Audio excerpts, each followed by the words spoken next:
Bismillahirrahmanirrahim. Alhamdulillahi rabbil alamin. Lahul hamdu wa lahul fadlu wa lahul thana'ul hasan. Ashhadu an la ilaha illallah wahdahu la syarika lah. Wa ashhadu anna sayyidana Muhammadan abduhu wa rasuluh. Allahumma shalli ala sayyidina Muhammadin al-Fatih lima ughliq. Yang juga saya hormati para jamaah kaum muslimin dan muslimat yang hadir pada malam ini, yang juga saya hormati. Alhamdulillah, bersyukur kepada Allah Subhanahu wa ta'ala untuk pertama kali saya bisa hadir ke masjid ini. Dan pertama kali masjid ini katanya bikin acara seperti ini. Mudah-mudahan ke depan semakin maju. Amin Allahumma. Yang ingin saya sampaikan pada malam ini adalah berkaitan dengan tantangan yang dihadapi generasi milenial. Karena di sini banyak orang tua yang punya anak-anak remaja atau punya cucu-cucu remaja, dan juga banyak anak-anak remaja atau di atas remaja. Ini penting. Mengapa? Karena kehidupan sekarang ini berbeda dengan 25 tahun yang lalu atau 40 tahun yang lalu, sangat beda. Ini sepertinya kehidupan sekarang ini seperti yang disampaikan dalam sebuah hadis riwayat Imam Abu Nu'aim dalam Hilyatul Auliya dari Sayyidina Abdullah bin Mas'ud radhiyallahu anhu. Rasulullah sallallahu alaihi wasallam bersabda, "Kaifa antum idza labistum fitnatan fatuttakhadhu sunnatan yarbu fiha as-shaghir wa yahramu fiha al-kabir." Bagaimana sikap kamu besok? Apa yang akan kamu lakukan kelak kalau kamu telah berpakaian fitnah? Lalu fitnah itu kamu anggap sebagai sunnah. Maksudnya berpakaian fitnah itu apa? Manusia ini dalam kehidupan sehari-hari pasti butuh baju, pakaian. Saudara ada di rumah pakai baju, kerja ke kebun pakai baju, ke pasar pakai baju, ke masjid pakai baju. Artinya apa? Baju ini merupakan satu kebutuhan yang vital dalam kehidupan manusia. Manusia gak bisa lepas dengan baju. Nah, ternyata di akhir zaman ini ada benda-benda yang sebenarnya itu menjadi fitnah. Fitnah itu artinya apa? Fitnah itu artinya ujian. Fitnah itu artinya tantangan. Fitnah itu artinya godaan. Apabila orang tidak lulus dari godaan itu, akibatnya fatal. Itu fitnah. Nah, di akhir zaman ini banyak barang-barang yang sebenarnya fitnah, godaan, ujian, dampaknya merusak. Tetapi kita butuhkan seperti halnya kita membutuhkan baju. Apa contohnya? Misalnya ya, televisi, TV. Saudara di rumahnya ada TV-nya. Betul? Ada TV. TV ini fitnah apa bukan fitnah? Saudara televisi di rumah kalau dinyalakan itu biasanya menonton pengajian keagamaan atau menonton film sinetron. Sinetron. Yang namanya sinetron itu isinya fitnah, godaan. Mengapa godaan? Yang artis perempuan cantik-cantik laki-laki suka, yang laki-laki aktornya ganteng-ganteng perempuan suka.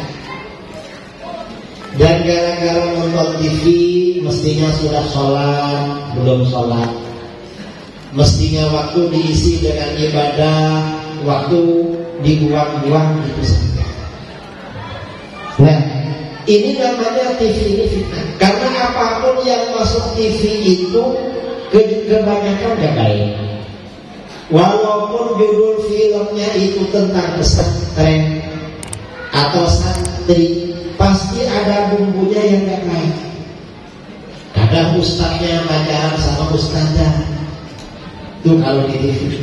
Kadang ustazahnya sama muridnya, itu di TV. Padahal di pesantren gak boleh sebetulnya. Artinya fitnah. Dan pengaruhnya luar biasa.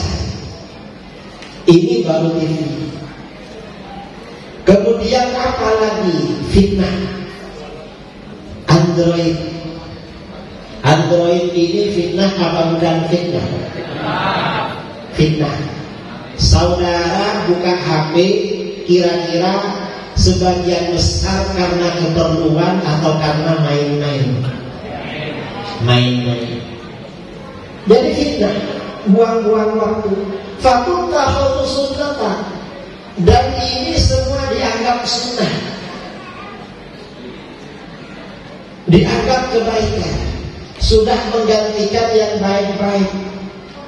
Dulu kalau kita masuk rumahnya orang, era sebelum tahun 90-an, di ruang tamu itu ada perak, ada Al-Qurannya, ada Yasin atau ada apa. Sekarang ini kalau kita masuk rumahnya orang, yang kelihatan pertama apa? TV. Qurannya mana? Gak tahu. Mungkin dicari bulan Ramadan aja. Ini TV. Artinya menjadi gantinya yang baik-baik. HP Android juga begitu.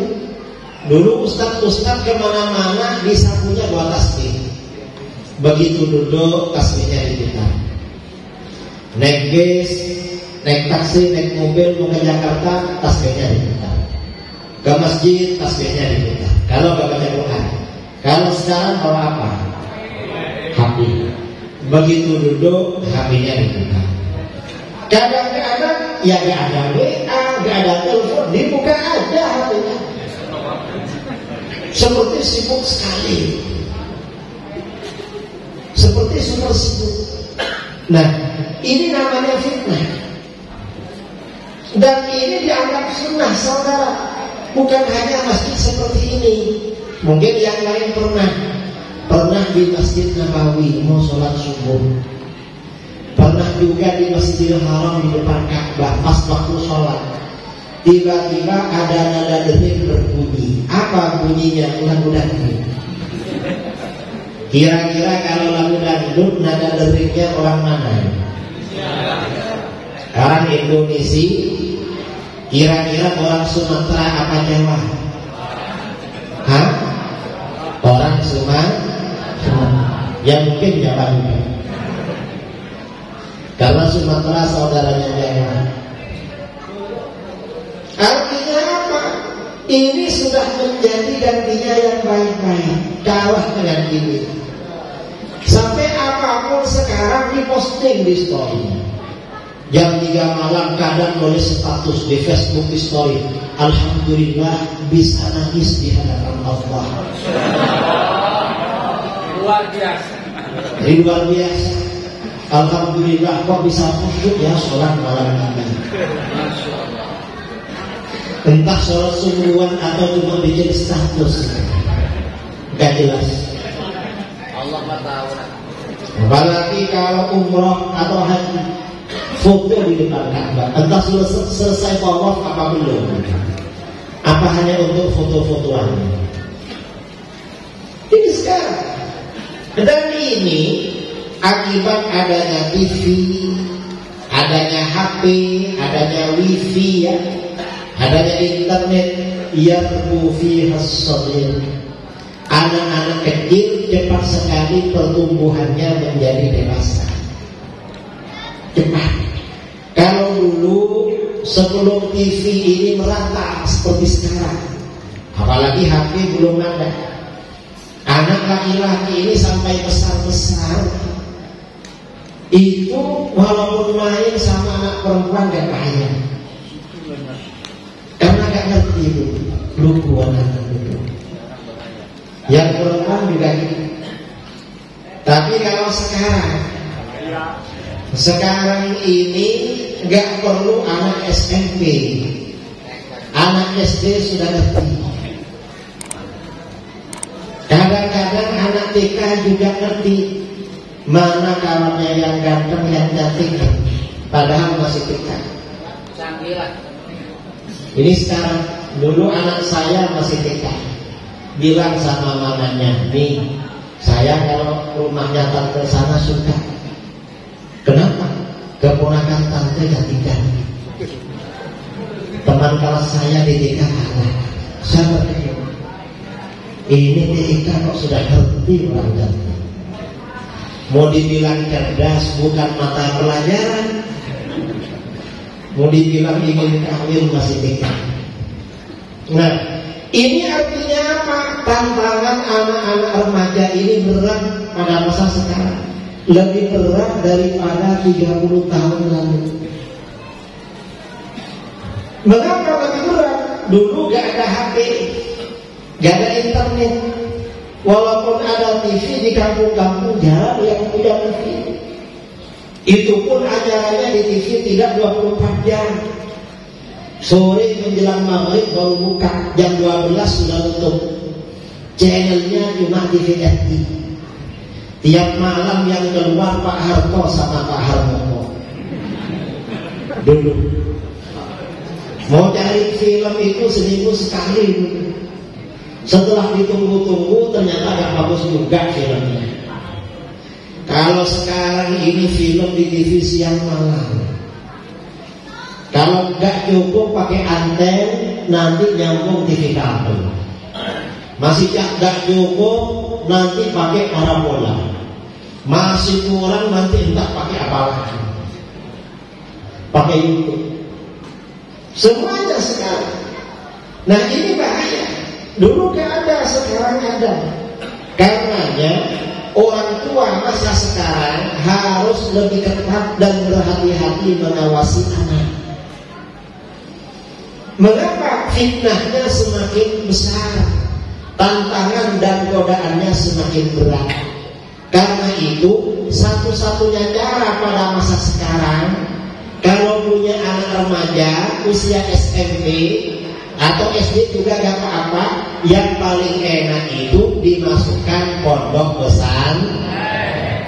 Ini paling enak, paling aman memang. Karena kalau sudah masuk pondok gak ada TV, gak ada HP. Tapi awas nanti pulangan dari pondok, najis sama orang tuanya, minta HP. Tapi lumayan, cuma sebentar. Ini tantangan sekarang. Ini pengaruh modernisasi terhadap anak remaja. Pada orang tua juga berpengaruh. Apa pengaruhnya? Wa yahramu fihal kabir. Orang yang dewasa cepat tua, cepat sakit-sakitan, cepat pikun, cepat lumpuh, cepat mati. Betul Pak? Betul ini?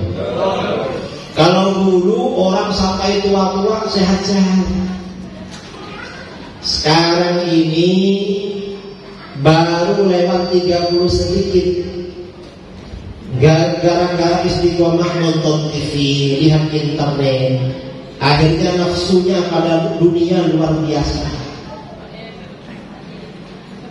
Jadi kadang-kadang ya anaknya rajin nonton TV, minta motor baru, ambil ke dia, setoran tiap bulan. Mamanya nonton TV, minta kulkas baru, kredit lagi ke toko. Nanti kakaknya minta HP baru, kredit lagi. Minta mobil baru, kredit lagi. Tiap bulan setorannya banyak. Karena setoran banyak, pikiran muter terus. Akhirnya pikirannya panas, panasnya turun ke kaki, jadi asam urat. Orang sakit itu kan 90% kebanyakan karena pikiran, bukan karena apa. Nanti asam urat tambah keras, panasnya naik ke atas, rambutnya satu demi satu mulai memutih. Nanti turun ke perut, jadi asam lambung, naik lagi ke kepala, menjadi stroke ringan, jadi vertigo, macam-macam sekarang. Mengapa? Ya gara-gara fitnah itu, gara-gara pikiran soal dunia terus. Orang itu kalau bahaya ya, pikiran tentang dunia ini bahaya. Mengapa? Kalau orang itu pikirannya dunia terus, selalu dilanda rasa takut. Takut gak punya uang, takut tidak makan. Tapi kalau orang ini pikirannya akhirat terus, biasanya hatinya percaya diri, pasti rezeki ada dari mana. Karenanya fitnah akhir zaman ini hati-hati. Kita jangan ikuti, dan anak-anak kita juga dididik. Sabda Rasulullah SAW, "Man kana fil akhiratu hammahu, ja'alallahu ghinahu fi qalbi." Siapa orang yang menjadikan akhirat sebagai pikirannya, yang dipikirkan terus bagaimana sholatnya sah, bagaimana sholatnya diterima oleh Allah, bagaimana anaknya jadi anak yang soleh, yang solihah, bagaimana rizkinya halal, maka Allah jadikan rasa kaya di dalam hatinya. Artinya hatinya gak takut fakir. Kalau orang itu pikirannya akhirat terus, pikirannya kebaikan terus, wajah ma'alahu syallahu, dan Allah himpun baginya orang-orangnya. Orang yang ikhlas, yang pikirannya akhirat terus, itu gak gampang musuhan dengan orang. Karena gak ada hasud, gak ada iri, gak ada apa-apa. Dan orang juga gak iri sama dia. Gak ada orang iri pada orang itu karena rajin ibadah. Kamu kok gak suka sama itu rajin tahajud, gak ada. Biasanya orang iri sama orang itu urusan dunia. Nah, dan orang yang pikirannya itu akhirat terus, ibadah terus, wa atabud dunya wa hiya raminatun, dunia kekayaan datang pada dia dalam keadaan terhina. Artinya apa? Rizkinya datang dari jalan yang tak disangka-sangka. Rizkinya datang dengan tidak menyusahkan pikiran. Ini orang yang pikirannya akhirat terus. Sebaliknya, wa man kana fid dunya hammahu, siapa orang yang menjadikan dunia sebagai pikirannya, mau tidur mikirin bisnis besok, bangun tidur gimana caranya, dalam sholat, orangnya sholat di masjid, pikirannya kadang di kebun, kadang pikirannya di toko, pikirannya kadang setoran bulanan di bank, pikirannya ya pokoknya macam-macam. Artinya yang jadi pikirannya dunia. Orang kalau pikirannya dunia terus, ja'alallahu faqrahu baina 'ainaihi, Allah jadikan kefakiran antara kedua matanya. Walaupun banyak uangnya selalu dilanda risau, takut, gelisah, takut gak punya uang, takut anaknya gak makan, takut terus. Karena pikirannya dunia, takut terus. Jangan dikira orang yang banyak uangnya itu lebih tenang daripada yang gak punya uang. Kadang-kadang orang yang gak punya uang rajin beribadah, yang menjadi pikiran itu akhirat terus, yang mikir dunia.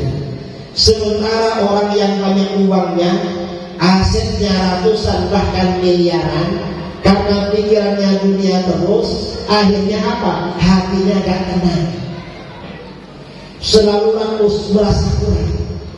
Nah, lalu orang yang begini ini, wa farraqa alaihi syamlahu, Allah cerai-beraikan orang-orangnya.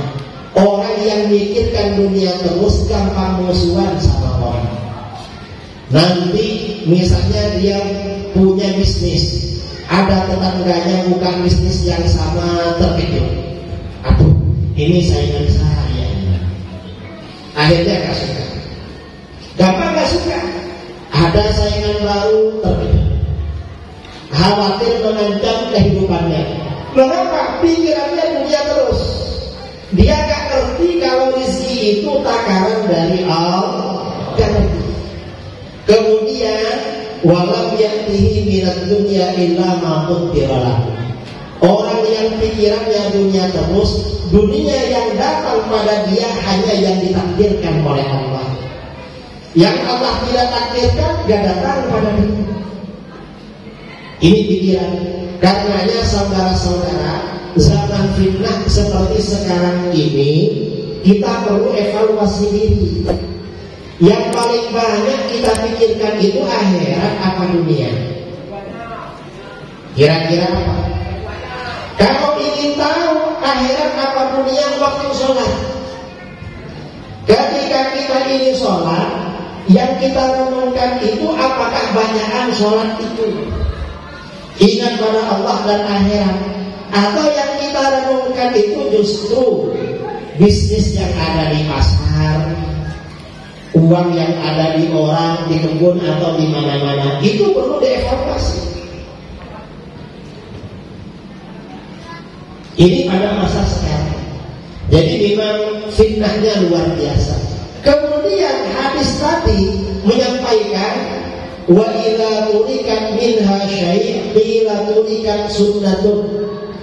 Di akhir zaman, kalau ada orang meninggalkan fitnah, gak punya barang-barang yang menjadi fitnah, jadi godaan itu, maka orang-orang akan mencela dia. Apa celaannya? Ketinggalan zaman. Kita ini punya anak sekolah, minta motor, dibelikan motor jelek-jelek gak mau naik. Mengapa? Malu sama kawannya, ketinggalan zaman. Gak punya HP, malu, ketinggalan zaman. Ini pengalaman. Akhir 2004 saya pulang dari pondok, mau menikah. Masih mikir-mikir, ini kira-kira anaknya siapa yang mau dilamar. Ada saudara bilang sama saya, saudara agak jauh, kamu gak punya HP. Saya bilang, saya buat apa punya HP? Saya gak perlu nelfon orang, dan saya kira juga gak ada orang yang perlu nelfon saya. Kata saudara ini, sekarang ini zamannya, kalau gak punya HP ketinggalan zaman. Saya gak punya uang, mau beli HP, di mana uangnya? Kata kawan ini, kamu ini sering diperlukan kiai-kiai. Rata-rata mereka orang berangkat. Coba minta HP sama kiai-kiai yang sering perlu sama kamu, pasti dikasih. Saya jawab, gak malu, cuma ingin punya HP, minta sama orang. Akhirnya karena setelah itu sering diundang ceramah, diundang seminar, ngisi muslimah, ngisi ibu-ibu. kemana-mana. Akhirnya kadang pulang dari acara dikasih uang, lama-lama isinya dompet dihitung. Setelah hitung-hitung tanya sama kawan-kawan, berapa harganya HP? Ada murid-murid tanya, Pak Ustadz, budgetnya berapa? Uangnya berapa? Kenapa? Karena yang murah ada, yang mahal juga ada, tergantung budget. Nah, ini budget saya 450.000. Wah, Pak Ustadz, itu HP sudah bagus. Akhirnya beli HP waktu itu. Setelah punya HP, bingung. Mengapa bingung? Ini yang mau ditelepon siapa? Keluarga saya belum ada yang pegang HP. Namanya orang punya HP baru, tiap hari menunggu-nunggu ada orang telepon, ada orang SMS. Kalau nggak ada mikir-mikir, bertanya-tanya, kenapa nggak ada yang telepon? Apa belum tahu kalau saya punya HP? Tahun 2009 saya jumpa dengan kawan waktu di pondok dulu.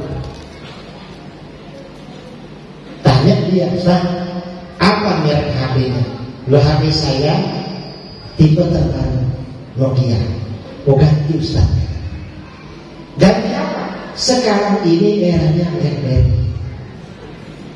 BlackBerry itu apa? Loh, Pak Ustaz, ini ketinggalan zaman.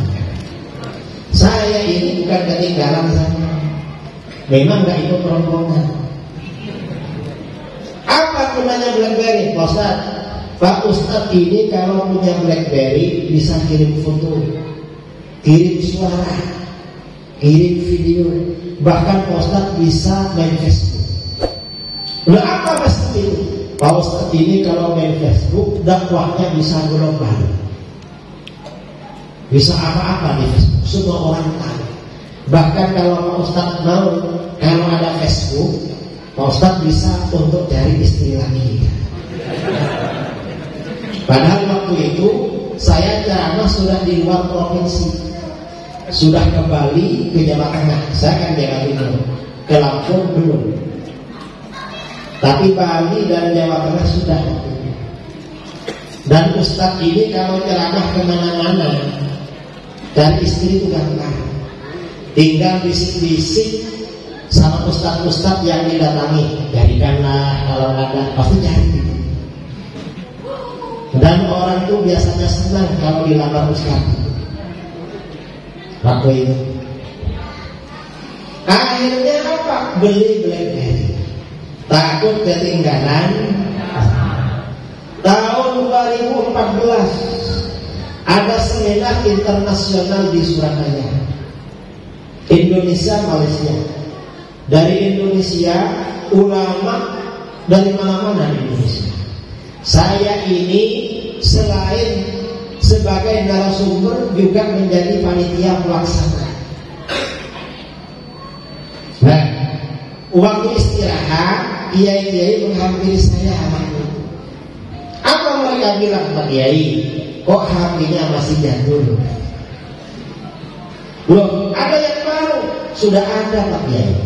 Pak Kiai ini mestinya levelnya waktu itu Samsung Note 3 waktu itu.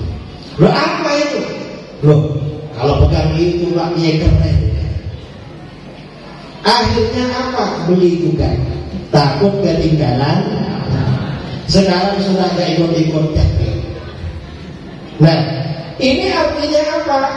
Di zaman seperti sekarang ini, banyak orang membeli barang-barang mewah. Itu latar belakangnya bukan karena butuh, tetapi karena gaya hidup. Dan itu gak bagus. Mengapa gak bagus? Orang yang pikirannya cuma dunia akan menjadikan hatinya hampa. Hatinya selalu risau, selalu gelisah, takut gak makan, takut gak punya uang. Kalau pikirannya dunia terus. Tapi kalau orang ini pikirannya akhirat, yang dipikirkan gimana dosanya kepada Allah, gimana ibadahnya diterima apa enggak, gimana sholatnya, sudah bagus apa enggak. Pokoknya akhirat terus. Hatinya biasanya tidak risau, tidak gelisah, tidak galau soal dunia. Kita ini perlu introspeksi. Kalau ada rasa takut gak punya uang, berarti sering mikirin dunia. Artinya apa? Kurang memikirkan akhirat. Siapa? Ya kita, bukan siapa. Kita yang ada di sini semuanya. Nah, setelah Rasulullah bersabda begitu, para sahabat bertanya, mata dzalika ya Rasulullah? Itu kapan terjadi wahai Rasulullah? Rasulullah SAW menjawab, tanda yang pertama, idza kathrat qurra'ukum wa qallat ulama'ukum.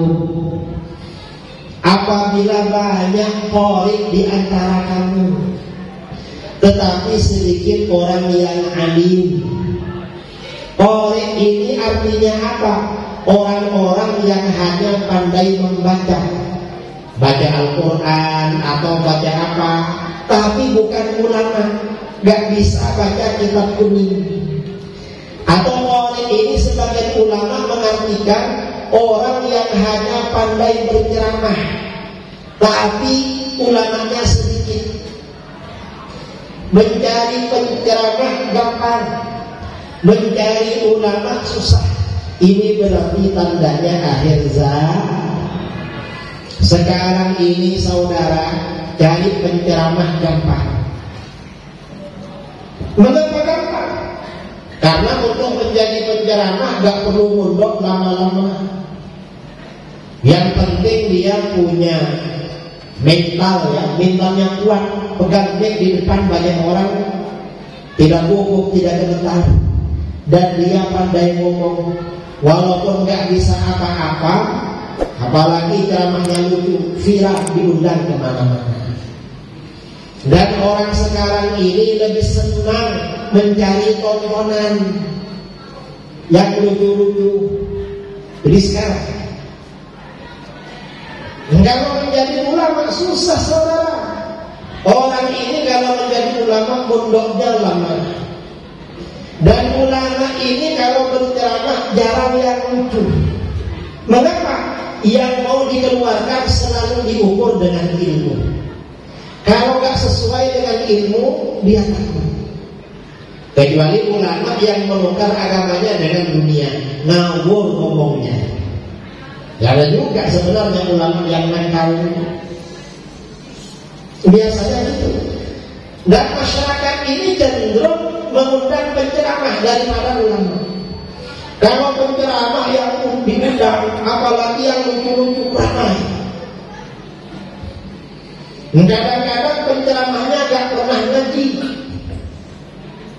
Dia asalnya artis, cuma hijrah.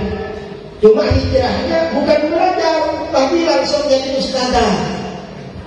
Kacau sekarang ini. Saya ini pernah dulu ya diundang ceramah maulid di Jayapura. Mana Jayapura ya? Papua. Ramai di masjid. Tahun berikutnya diundang lagi. Setelah tahun berikutnya datang lebih ramai. Saya terkejut. Loh, apakah saya ini tambah keramat sekarang? Kok tambah ramai? Akhirnya apa? Saya tolak-tolak, lihat keadaan. Ternyata lihat apa namanya, ada ini baliho. Acara Maulid Nabi penceramahnya dua. Siapa? Yang pertama Kiai Idrus Ramli dari Jawa Timur. Yang kedua Ustadzah artis dari Jakarta. Oh, setelah lihat ini kayaknya ini yang ramai, bukan saya. Akhirnya saya ke belakang, gak mau duduk di depan. Masa Pak Kiai duduk dengan artis? Saya ke belakang memang di tempat istirahat. Mau ceramah, mau masuk. Ya ceramahnya gak ada isinya, karena memang bukan ahli ilmu. Ceramahnya apa? Saya ini dulu satu dari 10 artis tercantik di Indonesia. Dulu yang cantik, karena sudah tua maka jelek.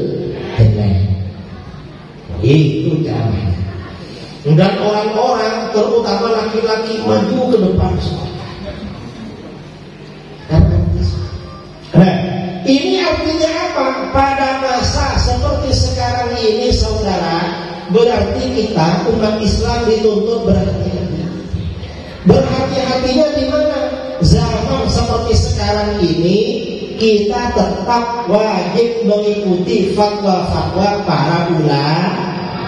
Gak boleh mengikuti omongannya para penceramah. Kalau penceramahnya itu bukan ulama. Karena semuanya ngomong sekarang.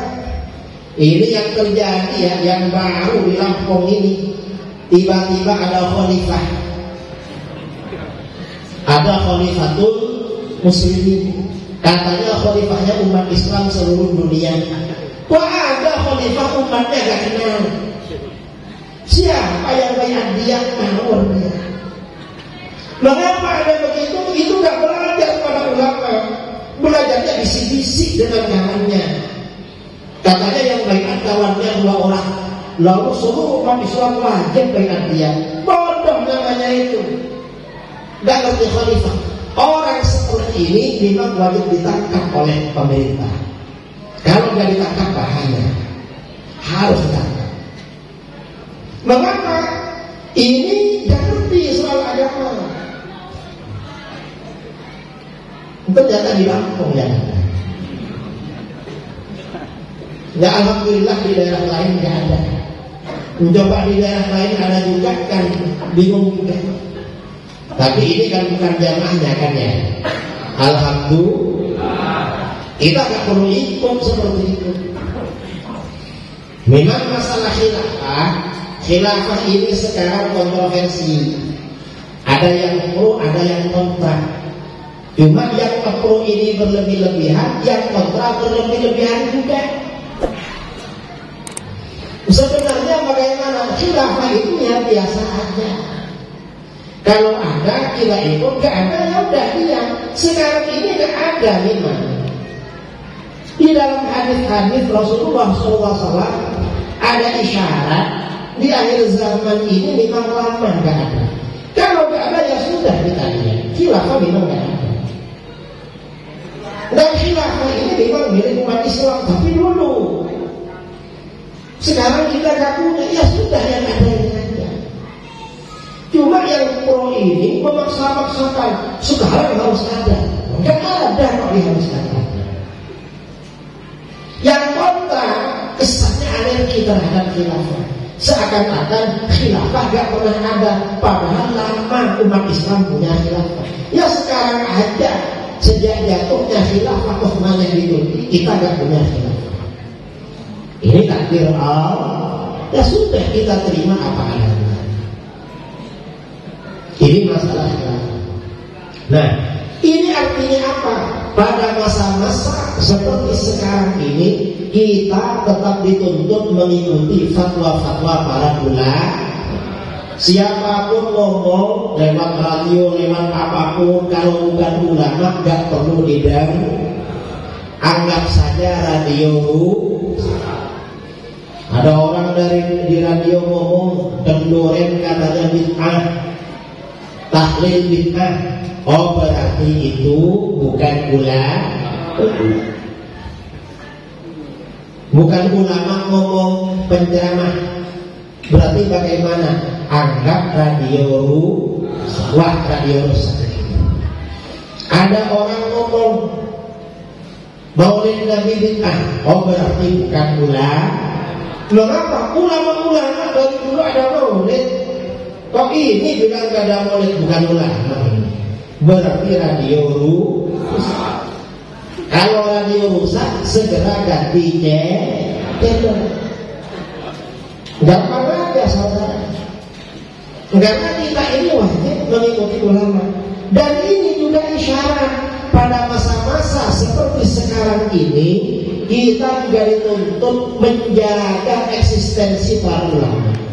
Gimana menjaga eksistensi para ulama? Kalau punya anak jangan disekolahkan semua, sebagian masukkan agar ada yang jadi Benar ya? Agar di kampung ini ulamanya gak habis semua. Ini tanda yang pertama. Yang kedua apa? Wa kasratu mara'ukum wa qallatu mana'ukum. Banyak pejabat negara kamu, tetapi sedikit yang amanah. Betul apakah betul? Pejabat negara banyak apakah banyak? Yang bisa dipercaya sedikit apakah sedikit?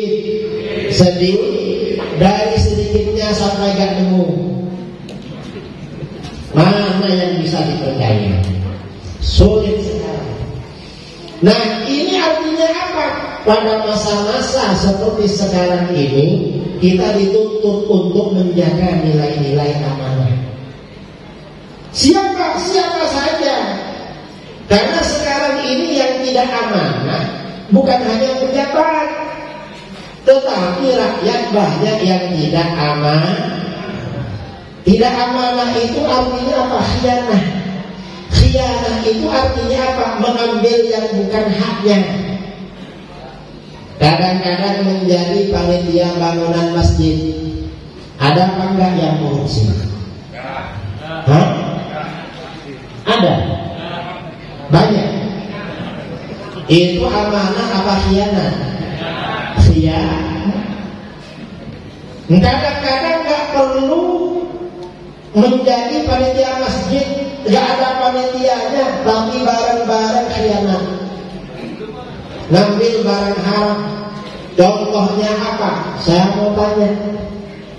Kalau ada pilkada, pilihan bupati, gubernur, atau kades, pilihan legislatif, ada enggak calon yang bagi-bagi uang agar dipilih?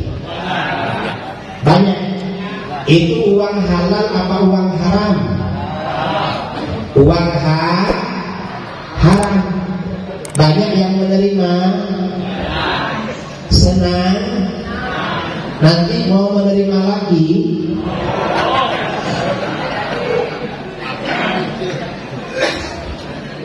Artinya apa? Sekarang ini yang khianat itu mereka. Karena amanah ini sedikit, kita dituntut untuk menjaga nilai-nilai amanah. Dari mana? Diri kita sendiri dulu. Ya karena kita ini milih, karena dibayar, akhirnya setelah naik gak bener kebijakannya.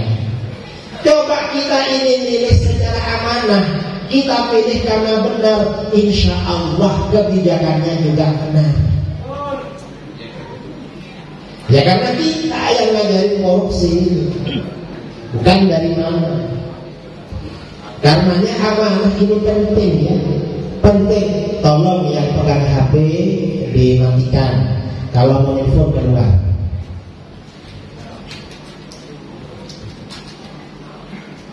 Ini yang kedua. Yang ketiga, waktu misatid dunia bi amalil akhirah.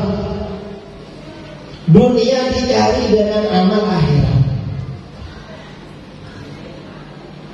Artinya apa? Banyak aktivitas-aktivitas semestinya untuk mencari pahala di akhirat, sekarang ini ada gajinya. Dan ini sudah zamannya. Ini sejak masa-masa reformasi. Dulu sebelum reformasi, khotib-khotib Jumat di kampung gak ada yang bayar, gak ada amplopnya. Dan sampai sekarang gak ada khotib yang ada amplopnya. Tapi lama-lama di kota-kota itu ada khutbah Jumat. Kalau khutbah hari raya sudah ke kampung-kampung sekarang. Artinya apa? Mestinya ini ladang akhirat, tapi sudah menjadi ladang dunia. Saya punya kawan di Jakarta 12 tahun yang lalu bilang pada saya, kebetulan beliau ini kiai punya masjid. Saya ini sering didatangi anak muda berpeci, bawa mah. Ngapain? Ngelamar baca khutbah. Loh, kok Ya di masjid saya, ayyuhan nas ittaqullah. Ittaqullah satu kali minimal 500.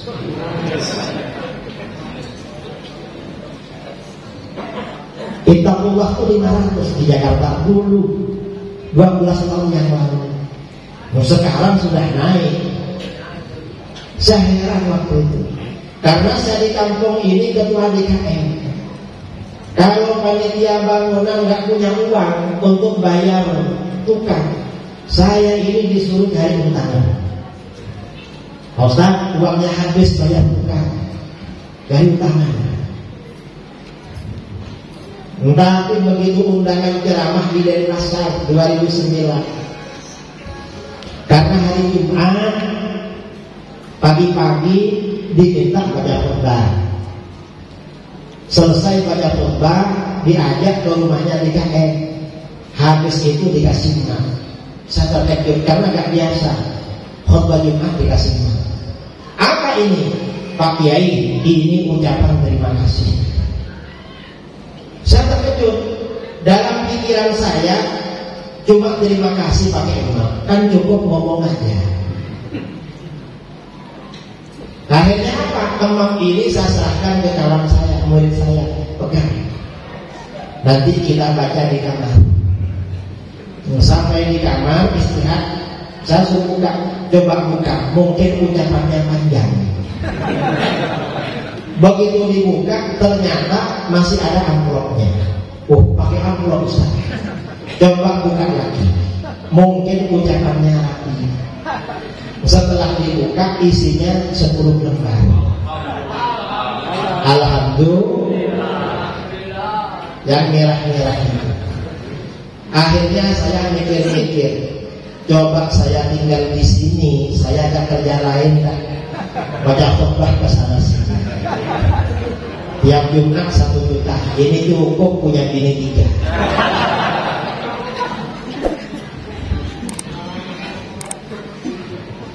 Nah, ini artinya apa? Ini tantangan keikhlasan.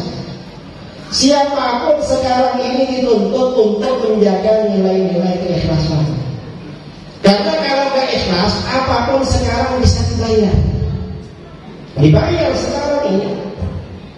Orang ikut Wahabi dapat uang, ikut Syiah dikasih uang, ikut Liberal dikasih uang. Pokoknya yang melanggar-melanggar itu dapat uang sekarang, saudara. Sekarang ini. Jangan dikira aliran-aliran sesat itu gak ada uangnya. Banyak uangnya itu. Ada kawan bilang pada saya tahun 2014, 15-14, Kiai tahu berapa gajinya Ustaz-Ustaz Salafi? Wah, gak tahu. Saya tahu tuh berapa? 1 bulan $1.500. Loh, kamu kok tahu? Saya mantan ini. Saya dulu Ustaz itu. Ya enaklah, yang bulan $1.500. Kalau $1.500 dirupiahkan jadi berapa? Yang 1.000 14 juta. Yang 500 7 juta. Berarti berapa? 21. Ada di Lampung kerja gajinya sebulan 21 juta. Ada. Kalau ada, saya mau daftarkan keluarga saya. Nah, ini artinya apa? Keikhlasan. Dan siapapun yang memang dituntut untuk menjaga keikhlasan. Karena kalau enggak, akhirnya ceramahnya bisa dibeli. Jangan dikira orang-orang yang menyebarkan liberalisme, pluralisme, yang ngomong sembarangan, jangan dikira mereka gak ada yang bayar. Ada yang bayar. Ada yang bayar. Dan sejak masa-masa reformasi, pemerintah ini kan apapun dikasih santunan. Sampai ada program namanya di Kemenang itu program penyuluh. Tahu program penyuluh? Ustaz-ustaz itu biasanya daftar, nanti dapat uang. Kebetulan paman saya dulu ada di Kemenak di Jember. Sekitar tahun 2012 saya ditelepon, ya kamu daftar pemilu. Untuk apa Om? Oh, kamu nanti dapat uang. Ini atas nama apa saya dikasih uang? Kamu kan kiai kampung, mungkin pegang masjid, mimpin taklim, yasin atau apa, digaji. Saya gak mau waktu itu.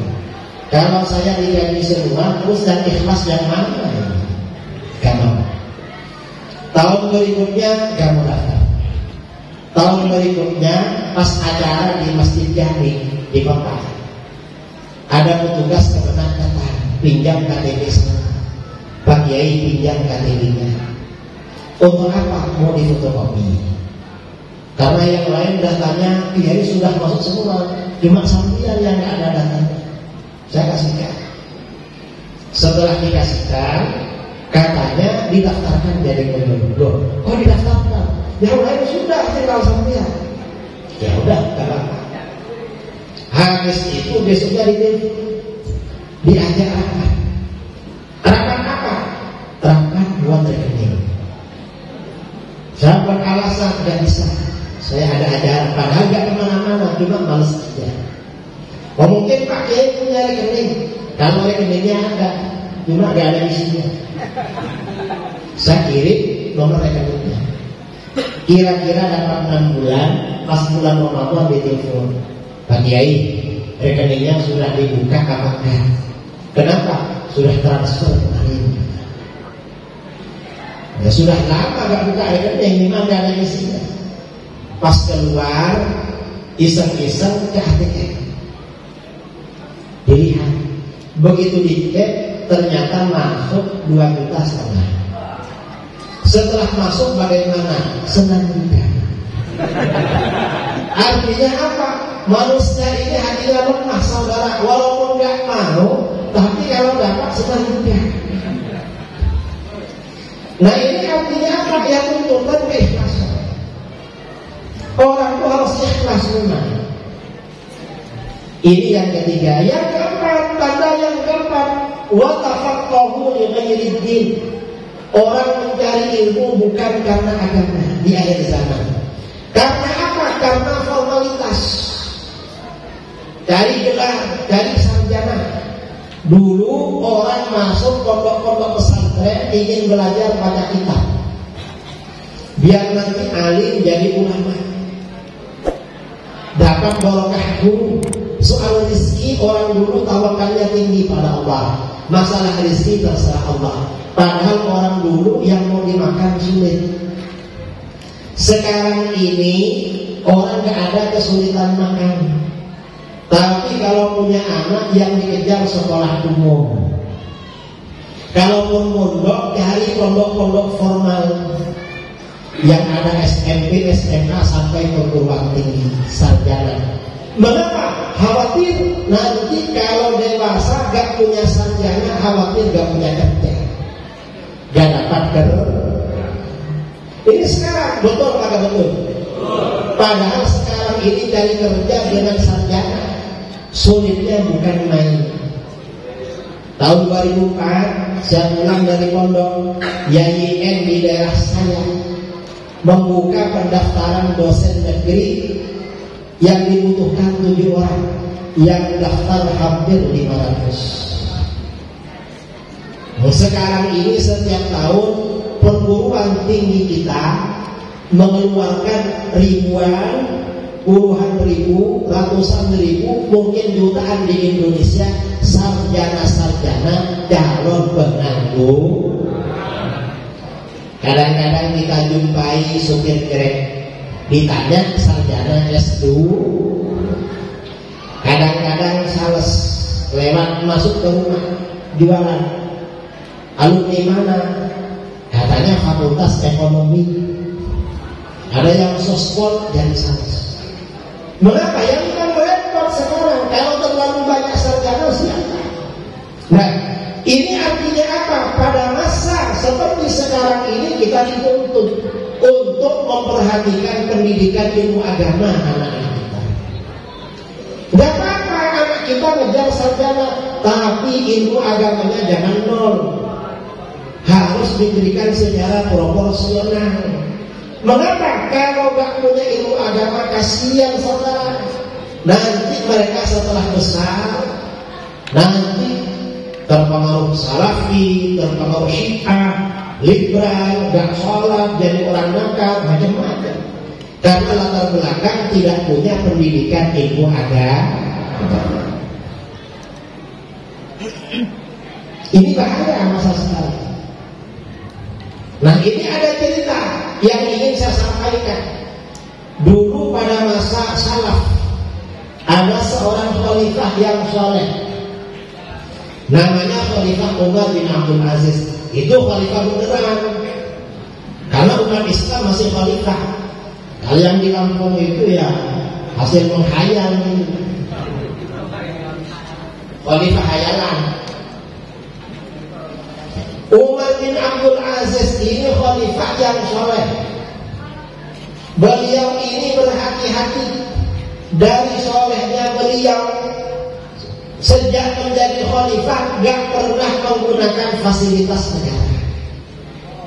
Yang digunakan milik pribadi. Kalau malam-malam ada tamunya ditanya, kamu datang ke sini ada kepentingan negara apa enggak? Kalau tamunya ini kepentingan negara, lampu milik negara dinyalakan. Tapi kalau tamunya gak ada kepentingan negara, pakai lampu pribadi. Kalau lampu pribadinya gak ada minyaknya, gak pakai lampu. Dan setelah menjadi khalifah bukan tambah kaya, tapi tambah ini namanya khalifah yang soleh. Kalau tambah kaya berarti tidak soleh. Walaupun kalau mau pilihan pakai sumbang, pakai jubah, umroh atau apa, ya macam-macam. Dulu ini sebagian petinggi-petinggi kita anti Arab, anti pakaian Arab. Tapi karena sebentar lagi 2024 sudah ada yang pakai peci, pakai kerudung, ya mungkin nanti pakai cadar. Karena memang simbol-simbol Islam ini laku buka kalau menjelang pilihan. Kalau setelah pilihan dibenci lagi. Nah, kembali kepada yang tadi, Khalifah Umar bin Abdul Aziz ini setelah menjadi khalifah bukan tambah kaya, tambah miskin. Lama-lama beliau jatuh sakit. Setelah jatuh sakit, sakitnya kritis. Anak-anaknya ngumpul. Anak beliau semuanya laki-laki, jumlahnya 12 orang. Karena anak-anaknya ngumpul, beliau tanya, ada apa kalian ngumpul? Gak ada apa ayah, kita ngumpul karena prihatin dengan kondisi anak yang kritis. Oh bagus kalau begitu. Kamu ngumpul jangan menunggu wasiat dari saya. Saya ini gak ada wasiat buat kamu. Saya gak punya warisan buat kamu. Saya ini meninggal, gak mewariskan harta buat kamu, gak apa-apa. Mengapa? Karena kalau nanti saya meninggal, kamu jadi orang soleh, urusan kamu di dunia pasti dibantu oleh Allah. Saya gak khawatir. Yang penting kamu jadi orang soleh. Tapi kalau nanti setelah saya meninggal, kamu jadi orang jahat, durhaka, pelaku maksiat kepada Allah, saya bersyukur tidak mewariskan harta buat kamu. Mengapa? Pasti kamu berbuat maksiat, ditolong oleh harta yang saya wariskan, dan dosanya juga akan dikirim pada saya oleh Allah. Daripada begitu, lebih baik saya tidak mewariskan harta pada kalian. Begitu ayahnya meninggal dunia, harta warisan khalifah yang soleh ini dihitung ya, dibagi-bagi 12 anaknya, ternyata masing-masing anaknya dapat warisan emas 3 gram. Saudara punya anak, belum punya tunangan, belum punya rumah, belum punya kerja, dikasih emas 3 gram, kira-kira cukup untuk lamaran itu. Lalu kontrak rumah cukup, untuk kawin gak cukup. Apalagi di Sumatera harganya mahal. Kalau di Jawa murah, tapi yang Sumatera yang agak Jawa murah juga biasanya. Yang mahal yang Melayu ini. Kalau kawin mahal. Ternyata bagaimana? Walaupun Khalifah Umar gak meninggalkan kekayaan bagi anak-anaknya, karena mereka memang dididik menjadi anak soleh, anak-anak beliau semuanya kaya raya. Oleh Allah dijadikan orang kaya. Dari kayanya suatu ketika negara ini dalam kondisi krisis ekonomi, mau ngirim tentara untuk perang, biaya gak ada, kendaraan gak ada. Akhirnya pejabat negara datang kepada salah satu anaknya Umar bin Abdul Aziz, minta sumbangan. Tuan minta sumbangan. Sumbangan apa? Negara butuh 1000 kuda untuk kendaraan perang. Oh, cari 1000 kuda, nanti harganya lapor pada saya. Begitu dapat 1000 kuda, langsung dibayar cash oleh dia. Nih, kalau cuma 1000 kuda, wakaf dari saya. Masih kurang tuan. Kurang apa lagi? Biaya 1000 tentara selama perang yang naik kuda. Ini perangnya berapa lama? Dikalkulasi sekian, dibayar cash. Ada orang sehari mampu mewakafkan 1000 kuda. Kaya apa gak kaya? Kaya. Setelah Umar bin Abdul Aziz ini meninggal dunia, beliau diganti oleh adik iparnya, Hisham bin Abdul Malik bin Marwan. Hisham ini kebalikannya Umar. Kalau kakak iparnya ini khalifah yang soleh, Hisham tidak soleh. Kakak iparnya ini khalifah yang adil, Hisham tidak adil. Kakak iparnya ini khalifah yang jujur, Hisham tidak jujur. Kakak iparnya ini berhati-hati, Hisham ini zalim. Anaknya sama-sama 12, semuanya laki-laki. Karena banyak korupsinya, mengambil harta negara. Setelah Hisham ini meninggal, harta peninggalannya dibagi-bagi anaknya, masing-masing dapat warisan 4 ton emas. Kalau orang punya emas 4 ton, kaya apa gak kaya? Kan? Tapi berhubung harta itu tidak didapat dari jalan yang halal, tidak barokah. Anaknya tidak dididik menjadi anak soleh. Setelah beliau meninggal, gak lama kemudian anak-anaknya Hisham ini menjadi pekerja kasar di pasar. Sampai-sampai umat Islam waktu itu heran. Ini anaknya Khalifah Umar bin Abdul Aziz, waktu ditinggal gak dapat warisan apa-apa, cuma emas 3 gram. Sekarang menjadi bos-bos kaya. Sementara anak-anaknya Khalifah Hisham yang dapat warisan tetonan emas, anak-anaknya menjadi pekerja kasar di pasar. Heran orang-orang. Nah, ini artinya apa? Pelajaran bagi kita saudara. Apa pelajarannya? Warisan terbaik bagi anak kita dari orang tua adalah mendidik mereka menjadi anak yang soleh. Kalau anak kita ini menjadi anak yang soleh, insya Allah urusan dunia dimudahkan oleh Allah, apalagi urusan akhir. Karenanya ini penting. Jadi anak-anak kita dijaga pendidikannya. Apalagi sekarang ini zaman fitnah televisi, fitnah HP, kemudian fitnah internet segala macam. Ini gara-gara angka perceraian tinggi di Indonesia. Betul. Saya ini pernah jadi duri, mana duri? Di Riyadh.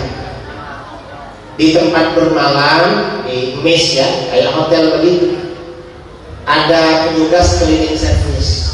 Mungkin karena melihat saya ini pakai jubah, pakai sorban dan celana, akhirnya dia sering ke kamar. Walaupun sudah bersih, dibersihkan. Ini kayaknya perlu sama saya. Lama-lama saya sapa. Akhirnya apa Pak Kiai? Saya boleh curhat? Boleh tanya. masalahnya apa?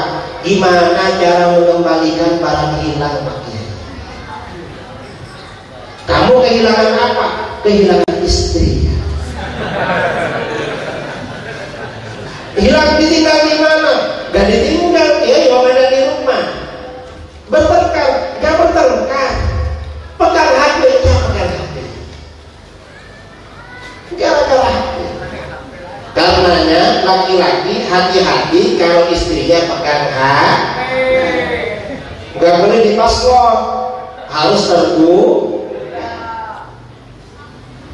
Karena rentan khawatir nanti bermesra-mesraan dengan laki-laki, gak boleh. Ya laki-laki juga begitu. Hati-hati kalau punya hati. Kalau ada laki-laki dapat telepon, mau buka teleponnya menjauh dari depan keluarganya, kira-kira siapa yang telepon itu? Hati-hati. Ini fitnahnya HP, saudara, fitnah akhir zaman. Karenanya memang pengawasan ini perlu lebih berhati-hati terhadap anak, terhadap istri, ya juga terhadap suami, terhadap kita semua. Mudah-mudahan kita semua selamat dari fitnah. Amin Allahumma. Selamat dari fitnah akhir zaman. Amin Allahumma. Anak-anak kita dijaga oleh Allah, istri dan keluarga kita dilindungi oleh Allah, kita semua dilindungi oleh Allah dari fitnah akhir zaman. Amin Allahumma. Yang punya hajat mudah-mudahan dikabulkan oleh Allah. Yang sakit mudah-mudahan diangkat penyakitnya oleh Allah. Yang belum punya rumah mudah-mudahan segera punya rumah. Yang belum punya anak segera punya anak. Yang belum punya jodoh mudah-mudahan segera ketemu jodohnya. Kalau laki-laki dapat istri yang solehah, kalau perempuan dapat suami yang soleh, dimudahkan rizkinya, rizki yang halal dan barokah dan banyak sekali. Amin Allahumma amin. Dari saya kurang lebihnya mohon maaf. Wabillahi taufiq wal hidayah. Assalamualaikum warahmatullahi wabarakatuh.